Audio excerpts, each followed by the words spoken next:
अभी भौरम बाबा आश्रम में हूँ। मैं बीपी विश्वास, मेरा चैनल विश्वास 9943 की तरफ से। बाबा जी बोलते हैं हमारा जो ये आश्रम जो है भौरम बाबा आश्रम, एक कल्प वृक्ष जैसा है। जैसा पक्षी आते हैं, बैठते हैं, फिर उड़ के चला जाते हैं। आज उसके बारे में भी चर्चा करूँगा। बहुत साधु संत सारा भारत का इधर आते हैं, थोड़ा इंतज़ार करते हैं, थोड़ा बाबा जी का संग लेते हैं, उसके बाद फिर आवार चला जाते हैं। संत देवता स्वरूप है। आज चलिए बाबा जी के साथ वही चर्चा करेंगे। बाबा जी आपको नमस्कार। इस आश्रम की महिमा है संतों का आगमन।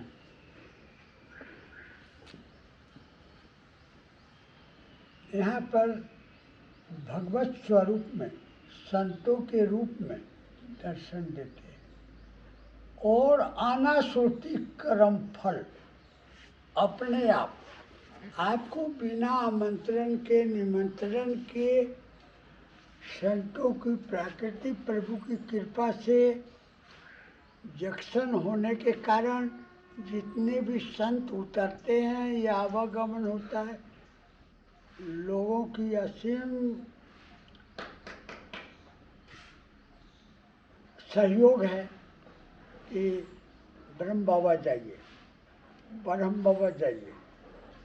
ब्रह्म बाबा में अपूर्व शांति का दर्शन होता है, भगवत दर्शन होता है संतों के स्वरूप में। ऐसा आनंद यहाँ पर लेते हैं।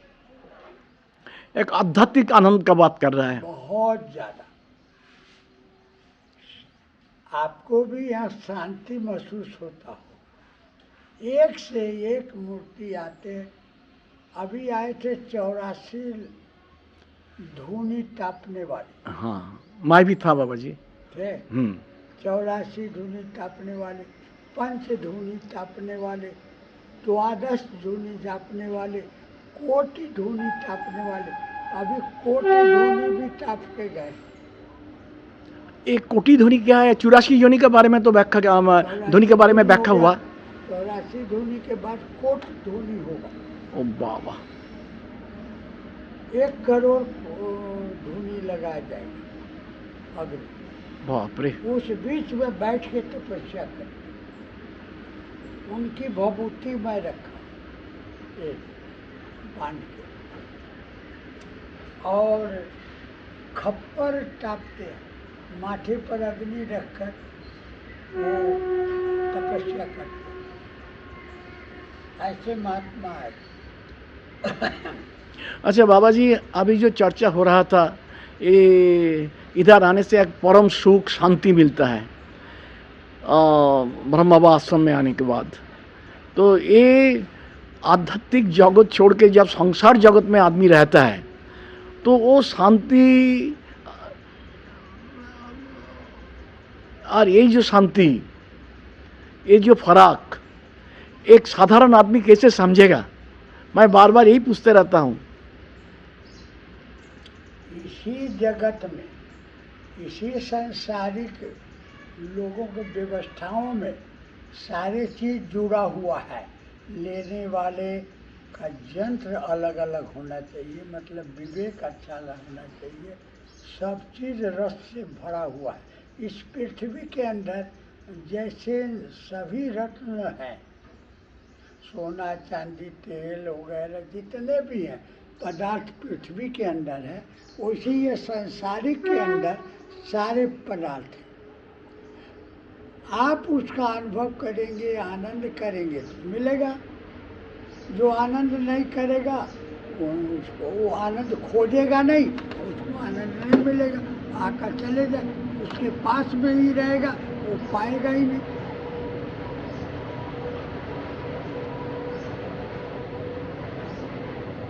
आज के युग में आडंबरी ज्यादा लोग खोजते हैं। आडंबर का आडंबर, आडंबर भोज भंडारा करेंगे तो आडंबर करेंगे, दिखावा दिखावा, जिसको सात्विक नहीं करते। और संत को भी आडंबर में देखना चाहते हैं। आडंबरी संत आएंगे तो वो लाइन लग जाएगी, आम झाम आजे बाजे ये वो जुलूस पटाखा सब। आज जो संत आएंगे उनके पास तो कोई ये नहीं रहेगा, तो उनको कोई पूछेगा नहीं, बगल से चले जाएंगे। आडंबरी गद्दी पर बैठे, संत बगल से जाए, वाह, सती भूखन मरे, हर ही चारा खाए। वाह, तो एक कलयुग है। कलयुग कहने का मकसद ये है कि कलह का युग है। ये सब कलह बिलगड़ा होते रहेगा, उसी में सब व्यस्त है। उनको असली चीज़ खोजने की ज़रूरत नहीं है। जो खोज रहे हैं, जिन खोजन तिन पाइयाँ गहरे पानी पैठ, जिनने खोजा वो पा गए। अब मिलना है, जग पग पग पर अच्छी चीज। अगर कोई खोजेगा ही नहीं तो पाएगा कैसे?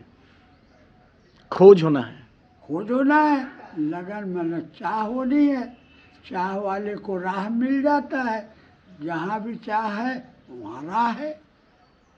जिसकी चाह नहीं है उसकी राह नहीं है। और सोच सबकी अलग अलग है, राह भी अलग अलग है, चाह भी अलग अलग है। अपनी अपनी चाह से अपना अपना खोज शुरू करता है, उसको उसी तरह मिलता है। सही। जैसा चाह उसका है वैसी खोज है उसका, और खोज के अनुसार से वो पाता है। भटक रहा है, कोई पा रहा है, कोई आनंद ले रहा है, कोई सब। सकल पदार्थ यही जग माही, कर्महीन नर पावत नहीं। कर्म प्रधान है, प्रयास करना पड़ेगा, चाह लगानी पड़ेगी, सोच बढ़ाना पड़ेगा, सारी चीज मिल जाएगी। अनुभव करो, आपको अभी तत्कालिक बहुत समय हो गया जुड़े हुए। आप कभी हमको शहर में या किसी सेठ यहाँ या किसी भगत यहाँ पाते हो क्या? नहीं। कहीं देखे हो क्या? नहीं। साल 2 साल में अगर वो दूसरा बात कभी है। कोई ऐसा आ गया तो कहीं निकल गए, नहीं तो तीर्थ स्थानों में देखोगे। संत महात्माओं की सम्मेलन होगी तो देखोगे, नहीं तो भी आश्रम में ही रहेंगे। आश्रम के कंपाउंड से बाहर जाने का आवश्यकता नहीं। क्यों? सारी रस और चाह यही मिल रहा है मेरे को। इस रस को छोड़ के कहीं जाने की इच्छा भी नहीं है, आवश्यकता ही नहीं। आवश्यकता भी नहीं है। जितनी चाह है वो यही मिल जाता। अनासुर्ति कर्म फल, भक्त लोग भी आ जाते। संत सबसे बड़ा जो ये है, वो संत यहाँ आते हैं। सबसे इस लोक में संतों की महिमा है। और संत सज्जन होते हैं। अब भगवान कहते हैं, भगवान का वाणी है, संत हमारी आत्मा, संत हमारी आत्मा। अच्छा। हम संतन की जीव, उनमें मैं भ्रमता हूँ जैसे माखन में घी। संत हमारी आत्मा, हम संतन की जीव, उनमें हम भ्रमते हैं जैसे माखन में घी। थोड़ा इसका व्याख्या भी कर दीजिए बाबा जी। संत हमारा आत्मा है। भगवान का कहना है कि संत ही हमारा आत्मा है। वाह। हम उन संतों के भी, संत के अंदर हम जीव हैं, प्राण हैं। उनके अंदर मैं प्राण हूँ।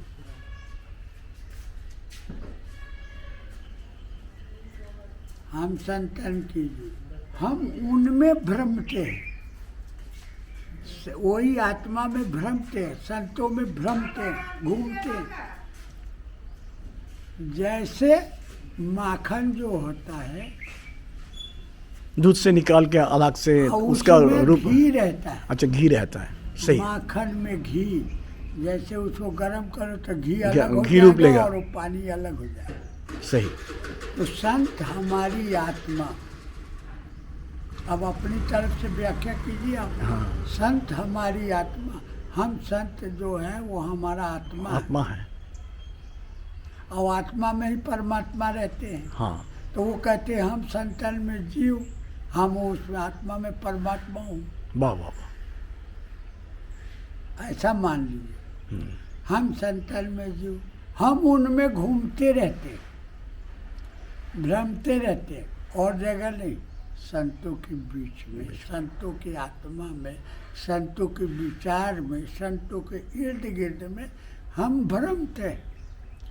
जैसे माखन में घी, वाह। माखन में वो घी है और उसको निकालोगे तो निकल जाएगा।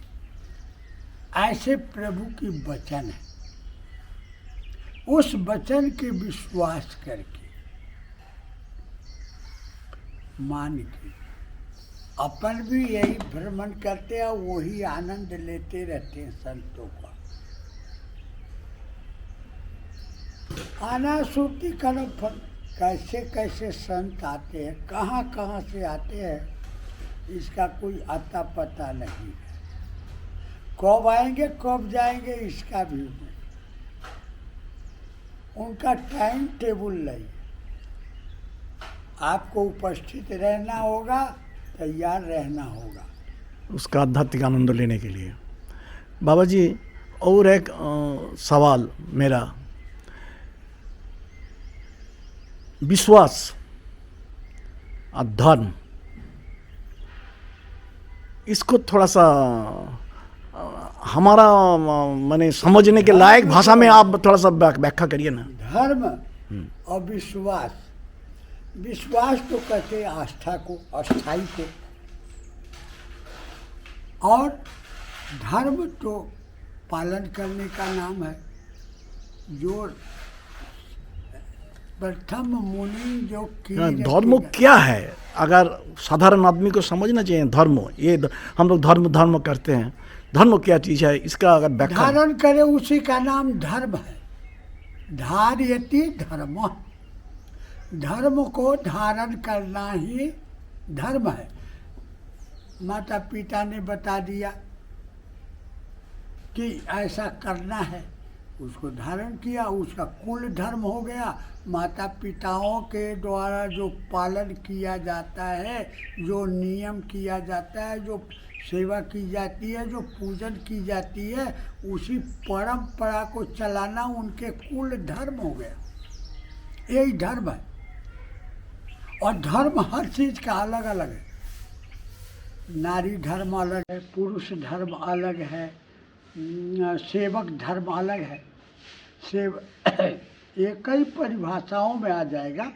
सेवक है, उसका सेवा करना ही धर्म है, पालन करना धर्म है। नारी है, नारी का धर्म अलग है, पुरुष का धर्म अलग है, पुरुष और साधु का धर्म अलग है। तो धर्म तो एक हुआ और मार्ग अलग अलग हुआ, उपयोग अलग अलग हुआ, स्थान भी अलग अलग हो गया। जैसे एक पुरुष है, वो किसी का बेटा है, किसी की पति है, किसी का बाबा है, किसी का नाना भी है, किसी का मामा भी है, और किसी की नाती भी है, और है एक ही व्यक्ति। जगह पर और उपयोग पर उसका रूप अलग अलग बदल जाता है। जैसे लड़की है, वो लड़की किसी की बेटी है, वो लड़की किसी की पत्नी है, वो लड़की किसी की माँ है, वही लड़की किसी की नानी है, वही लड़की किसी की दादी है तो एक ही लड़की। स्थान पर और उपयोग पर, जगह पर उसका रूप बदलते जाएगा। वो अपने अपने धर्म को पालन करेगी, उसका नाम धर्म है। नाती के साथ जो बर्ताव करेगा, पालन करेगा, माया दिखाएगा, वो भी एक धर्म है। बेटे के पास माला करेगा, पालन करेगा, धर्म कर, उसी को भी धर्म कहते। धर्म मतलब पालन करना। छोटा भाषा में। अब ये कुल धर्म है, आपके माता पिताओं के द्वारा जो बताया हुआ मार्ग है और पालन करने की पद्धति है, उसको आप किए तो आपका कुल धर्म चल रहा है। राजधर्म, राज का धर्म पालन किए तो राजधर्म कहला गया, पालन नहीं किए तो वो विद्रोह कहला गया, उग्र कहला गया। दो चीज है ना, धर्म और अधर्म। अधर्म, पाप और पुण्य, रात और दिन, सुबह और शाम, ये दो के चक्कर में सारे कार्यक्रम चलते हैं। शुभ और अशुभ, पाप पुण्य, सारे चीज दो के अंदर है, तीसरा है ही नहीं है। यदि आप सत्य नहीं बोलेंगे तो असत्य बोलना पड़ेगा। आप अच्छे संगत नहीं करेंगे तो कुछ संगत आपको करना पड़ेगा। कहाँ जाओगे? जो ही है, या तो अच्छी संगत करो और नहीं करोगे तो कुछ संगत करो। अच्छे मार्ग नहीं जाओगे तो कुमार्ग जाना पड़ेगा, गलत मार्गों में। प्रथम मुनि जो कीरति गाई, वही मग चलहु सुगम मोरे भाई। ऋषि मुनियों, हमारे माता पिताओं, हमारे पूर्वजों के द्वारा जो मार्ग रीति धर्म अपनाया है, उस पर चलो। वो रास्ता सुगम है। काल्पनिक रास्ता बनाओगे, अपने मन से बनाओगे, अपना सोच से बनाओगे, ये रास्ता है, मार्ग को छोड़ दोगे, राजमार्ग के छोड़ के और मेढ़ वाली माने खुरपैरिया रास्ता पकड़ोगे, छोटी रास्ता पकड़ोगे तो तकलीफ होगी। गंतव्य में पहुंचने में टाइम लगेगा, नहीं तो नहीं पहुंच पाएगा। दो ही अलग है, टाइम भी लगेगा और आपको चलने में कठिनाई है। सारे व्यवस्था व्यवस्थित जो है उसी रास्ता में ही चलना चाहिए था। बस सबको चलना चाहिए। हमारे जो कुल रीति है, धर्म रीति है, धर्म को पालन करते हुए आगे अब जो रास्ता आता है वो सुगम वाला, उसके रास्ते भी चल सकते हैं, लेकिन अपना रास्ता को छोड़ना नहीं है। अपनी जाति धर्म, अपना जो कुल धर्म है, अपनी जो पूर्वजों की धर्म है, उसको पालन करते हुए चलना है। उनका नियम को पालन करना ही धर्म है। एक समय की घटना यही हेमूनगर की है, जो एक बंगाली को और तेलुगु को गोली से मारे थे। हाँ, बहुत पहले का बात है। बहुत पहले की बात है। उस समय उसी घर के बगल ये 89-90 का बात है। हाँ, वो घर वाला लोग उधर बगल के बता दिया कि ब्रह्म बाबा में बहुत आदमी जाता है, वहीं शरणार्थी लेता है, वहाँ ही सब आता है, यहाँ से जितना जाता है वहाँ ठहरने का, खाने का, रहने का जगह, तो वहीं से आया होगा और यहाँ गोली चलाया। अब यहाँ पर एसपी आया, बोला आप यहाँ पर कोई भी आता है, कोई यहाँ ठहरता है? कोई भी तो नहीं ठहरता, साधु संत ठहरते, साधु के रूप में जो आते हैं वो यहाँ ठहरते। आप कैसे जानते हो साधु है कि साधु बना हुआ है? मैं कहा मैं कैसे जानता हूँ, हमारे यहाँ का शुरू से परंपरा है, कोई भी आए साधु के रूप में भोजन दो, ठहरने को। तो आप उसका मुसाफरी लिखिए, आता है ठहरता है तो उसको रजिस्टर में नोट कीजिए, कहाँ से आया, कौन है, कैसा, कहाँ जाएगा, कहाँ से आया।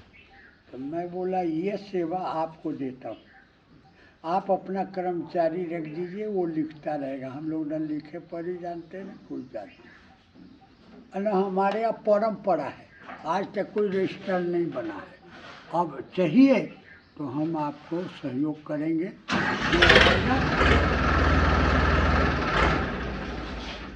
जो आएगा उसको आप लिखिए, हम उससे लिखवाए।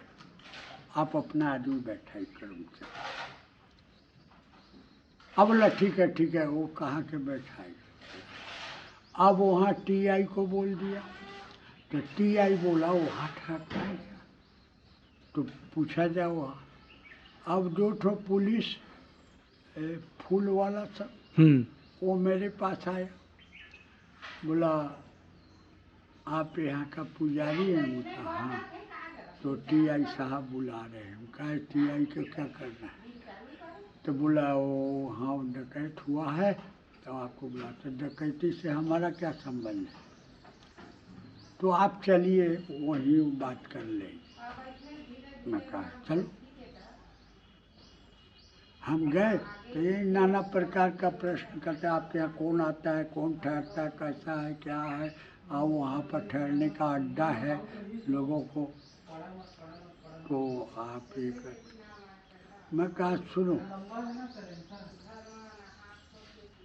तो वहाँ आज हमारे परंपरा है कि कोई भी आएगा नहीं, साधु आएगा उसको भोजन दिया जाएगा, ठहरने दिया जाएगा। और लिखा पढ़ी करते हैं, उनका कभी नहीं करते।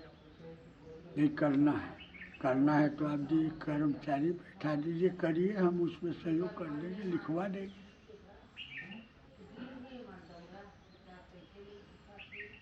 और दूसरे नंबर, तुम ऐरू गरू ब्रह्म बाबा के आश्रम को मत समझना। ये जितने झुग्गी झोपड़ी ये सब हैं, उससे बड़ा आश्रम का व्यवस्था है, आश्रम संपन्न है। ऐरू गरू को वहाँ ठहरने कैसे देगा?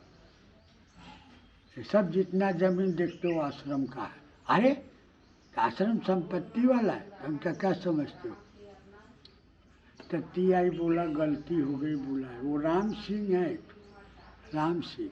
अच्छा, मेरे को मालूम नहीं। यही मुर्गी पालन करने वाला, इधर एक तो था मुर्गी की बतख पालकर परवा, ये उसके बेटे को गोली लगा था, उसके बेटे को गोली लगा था। अच्छा, राम जी। राम जी, हाँ। वो राम जी आया और दंडोत किया, प्रणाम किया। ये तो कुना में रहता है। हाँ, तो उसी बेटा का गोली लगा। वो आया, मेरे प्रणाम किया, बोला हाँ बाबा ऐसी जगह ब्रह्म बाबा था।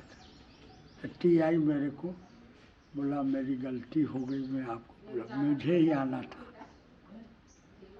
मेरा स्वभाव स्वागत है, और फिर कुछ नहीं, चले।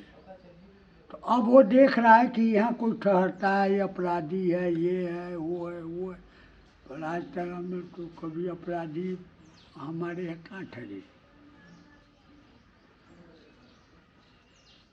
चुप हो गया, रह गया। तो आप जो कर्म करते हैं, आप अपने आप नहीं, आपकी सोच के अनुसार से, हम अपनी परंपरा के अनुसार से कर रहे हैं। हमारे गुरुजी करते थे, हम वो कर रहे हैं। हमको धर्म वही है, गुरुजी की परंपरा को पालन करना और उस मार्ग को चलाना। सभी को यहाँ कल्प वृक्ष भोजन, चाहे आपको एक रोटी हो, बांट के खाओ। और वही चीज़ आपको तो दिखता होगा, आप भी आए देखें और कोई भी हाँ। और वही चीज़ चल रहा है।